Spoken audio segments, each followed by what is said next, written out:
जय हिंद एवरीवन, स्वागत है आपका हमारे चैनल इंडियन डिफेंस एनालिसिस में, जहां आपके लिए लेकर के आते हैं इंडियन डिफेंस की लेटेस्ट अपडेट्स को। और आज के अपने इस वीडियो में हम बात करने वाले हैं स्वाति वेपन लोकेटिंग रेडार के बारे में। हम जानेंगे कि इनके आने के बाद कैसे इंडियन आर्मी की जो पावर है वो बूस्ट होने वाली है, और हम ये भी जानेंगे कि ये रेडार कितने पावरफुल हैं, इनका क्या महत्व है, इस पर भी हम चर्चा करेंगे। तो आइए शुरू करते हैं आज का अपना ये वीडियो। 30 मार्च 2023 को भारत के मिनिस्ट्री ऑफ डिफेंस के द्वारा एक बड़ा कॉन्ट्रैक्ट साइन किया जाता है, और ये कॉन्ट्रैक्ट साइन किया जाता है भारत इलेक्ट्रॉनिक्स लिमिटेड के साथ, जहां पर 12 की संख्या में जो वेपन लोकेटिंग रेडार स्वाति हैं, इनका ऑर्डर प्लेस किया जाता है, जो कि 990 करोड़ रुपए का होता है। इसके पूर्व जून 2022 में द न्यू इंडियन एक्सप्रेस की एक रिपोर्ट सामने आई थी, जहां पर यह कहा गया था कि भारत इलेक्ट्रॉनिक्स लिमिटेड को एक और जो ऑर्डर है वो 6 की संख्या में प्राप्त हुआ है, जो कि स्वाति वेपन लोकेटिंग रेडार के मार्क 2 वेरिएंट का था, और ये ऑर्डर 400 करोड़ रुपए का था। और इसके पहले आपको हम बताना चाहेंगे कि भारतीय सेना ऑलरेडी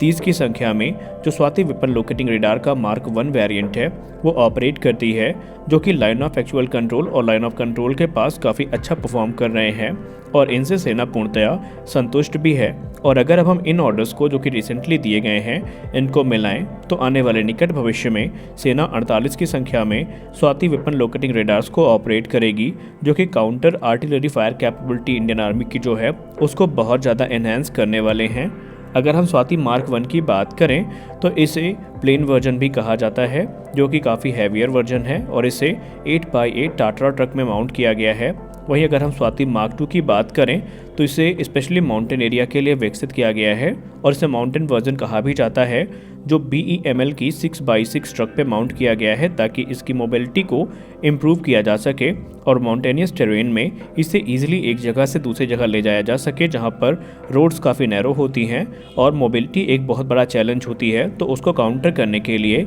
इन्हें BEML की 6x6 जो ट्रक्स हैं उस पर माउंट किया गया है। स्वाति वेपन लोकेटिंग रेडार के बनने की कहानी भी अपने आप में काफ़ी इंटरेस्टिंग है, क्योंकि वर्ष 1989 में जब भारत ने अमेरिका से उनके AN TPQ-36 और AN TPQ-37 fire finder radars की डिमांड करी थी, तो अमेरिका ने भारत को ये देने से मना कर दिया था, और उसके बाद भारत ने स्वदेशी तौर पर ये जो वेपन लोकेटिंग रेडार हैं इनको बनाने का प्रोग्राम इनिशिएट किया था, और आज उसी का रिजल्ट हमारे सामने है स्वाति के रूप में, जो कि काफ़ी कैपेबल है। और माना जाता है कि जिस प्रकार भारत ने इसको विकसित किया है ये इंडियन रिक्वायरमेंट के आधार पर बनाए गए हैं, और हर प्रकार से भारतीय सेना की जो ज़रूरतें हैं वो पूरी होती हैं। अगर हम स्वाति रेडार की बात करें तो ये काफ़ी हद तक AN TPQ-37 से सिमिलरिटीज़ को शेयर करते हैं, लेकिन डिज़ाइन और परफॉर्मेंस के मामले में इन्हें काफ़ी ज़्यादा यूज़र फ्रेंडली माना जाता है। ये बेसिकली एक passive electronically scanned array radar को फीचर करता है, जिसे राजेंद्र रेडार से डेराइव किया गया है, जो कि बेसिकली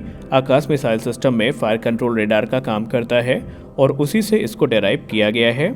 ये रेडार इलेक्ट्रॉनिकली स्टीयर्ड है, जिसका मतलब ये है कि ऑपरेशन के दौरान इसका जो रेडार एंटीना है वो मूव नहीं करता, और ये ±45 डिग्री एजिमुथ में जो इनकमिंग रॉकेट्स हैं, आर्टिलरी हैं या मोर्टार फायर है उसको स्कैन कर सकता है, उनकी जानकारी प्राप्त कर सकता है। और ये रेडार ±135 डिग्री तक स्केलेबल है, और इसे 30 सेकेंड में ही डिप्लॉय किया जा सकता है। आपको हम बताना चाहेंगे कि ये जो वेपन लोकेटिंग रेडार है ये अपनी जो स्कैनिंग सेक्टर है उसको तुरंत चेंज भी कर सकता है, ये एबिलिटी इसके पास है, और ये 360 डिग्री की स्कैन कैपेबिलिटी भी ऑफर करता है। अब आइए बात करते हैं इस रेडार के बारे में थोड़ा डिटेल में। स्वाति वेपन लोकेटिंग रेडार को बेसिकली बनाया ही इसीलिए गया था, इसको डिज़ाइन ही इसीलिए किया गया था कि ये जो इनकमिंग आर्टिलरी राउंड्स हैं, मोर्टार राउंड्स हैं, रॉकेट्स हैं, उनकी लॉन्चर्स की लोकेशन है, उनको वहाँ पर आइडेंटिफाई कर सके, उनको लोकेट कर सके, और उसकी जानकारी सेना तक पहुँचाए, ताकि उनको काउंटर करने के लिए जो ज़रूरी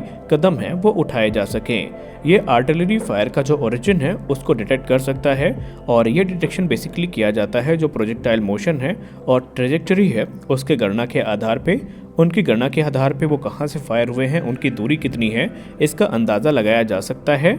स्वाति रेडार में जो C band phased array radar है वो अपने रेडार वेव की डायरेक्शन को चेंज करने में सक्षम है, और इससे इसकी जो डिटेक्शन रेंज है वो और भी ज़्यादा बढ़ जाती है। अगर हम इसके टेक्निकल स्पेसिफिकेशंस पर नज़र डालें तो स्वाति वेपन लोकेटिंग रेडार की जो इंस्ट्रूमेंटेड रेंज है वो 50 किलोमीटर की है, और जो प्रोबेबिलिटी ऑफ डिटेक्शन है वो 90% है। इसे -30 से +55 डिग्री सेल्सियस के टेम्परेचर पे ऑपरेट किया जा सकता है, और ये 16,000 फीट के एल्टीट्यूड तक ऑपरेट किया जा सकता है। इसे 30 मिनट के अंदर ही डिप्लॉय भी किया जा सकता है, यानी किसी विषम परिस्थिति में अगर इसे डिप्लॉय करना पड़ा तो इसके डिप्लॉयमेंट के लिए सिर्फ 30 मिनट का ही टाइम लगता है। 81 mm के या उससे बड़े जो मोटार राउंड्स हैं उनके डिटेक्शन रेंज की बात करें तो वो इसमें 4 से 20 किलोमीटर की है। और अगर हम 105 mm या उससे बड़ी गन्स के फायर की बात करें, उनके डिटेक्शन रेंज की बात करें तो वो 4 से लेकर के 30 किलोमीटर तक है। अगर हम फ्री फ्लाइट रॉकेट्स की बात करें तो उनकी डिटेक्शन रेंज इसमें 6 से लेकर के 40 किलोमीटर की है। और 155 mm के रॉकेट या गन्स की अगर हम बात करें तो उनकी जो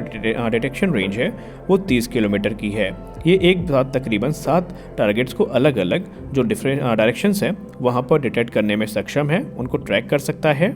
इसके अलावा 99 टारगेट्स की जो high resolution multi mode colour picture है वो इनके डिस्प्ले पे प्रदर्शित की जाती है। और ये जो डिस्प्ले पर्पस के लिए डिजिटल मैप है उसको भी बना सकता है। तो यहाँ पर अब आप समझ चुके होंगे कि स्वाति वेपन लोकेटिंग रेडार कितना यहाँ पर इफेक्टिव है और भारतीय सेना के लिए ये कितना ज़्यादा महत्वपूर्ण है। तो हम आशा करते हैं कि आपको हमारा ये वीडियो अच्छा लगा होगा। अगर वीडियो अच्छा लगा तो वीडियो को लाइक करिए, नए हैं तो चैनल को सब्सक्राइब करिए। मिलते हैं अगले वीडियो में, तब तक के लिए जय हिंद।